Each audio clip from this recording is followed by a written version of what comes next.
तब भी आपको ऐसा लगे कि मैं एक साइकिल ऑफ सिन में पड़ गया हूं, यानी आपने एक गुनाह किया, फिर आपने दूसरा किया, फिर आपने तीसरा किया, गुनाह ही नहीं छूट रहे, फौरन से कोई नेकी वाला काम कर, फौरन से, बेस्ड अपॉन दीज आयात। इन आयात की रोशनी में पता ये चल रहा है कि अगर आपसे गुनाह हो रहे हैं ना यके बाद दीगरे, और आप अपने बारे में नदामत महसूस कर रहे हैं कि यार ये मैं क्या कर रहा हूं, मुझे हो क्या गया, what am I doing, what am I doing, फौरन कोई नेक काम करो, फौरन वुजू करो, जाके 2 रकात नफल पढ़ लो, फौरन से कुरान मजीद उठाओ, 1 पेज पढ़ लो, फौरन से पैसे निकालो, बटवे से किसी गरीब को दे दो, कुछ करो, अपनी उस साइकिल को तोड़ो। क्योंकि जो शख्स भी गुनाह का रास्ता इख्तियार करता है उसके लिए गुनाह आसान कर दिया जाता है, जहन्नम का रास्ता आसान कर दिया जाता है।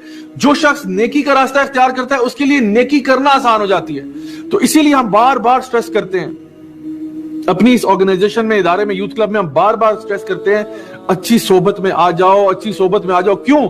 अच्छी सोबत में आओगे ना तुम्हें नेकी करने के चांसेस बार बार मिलेंगे।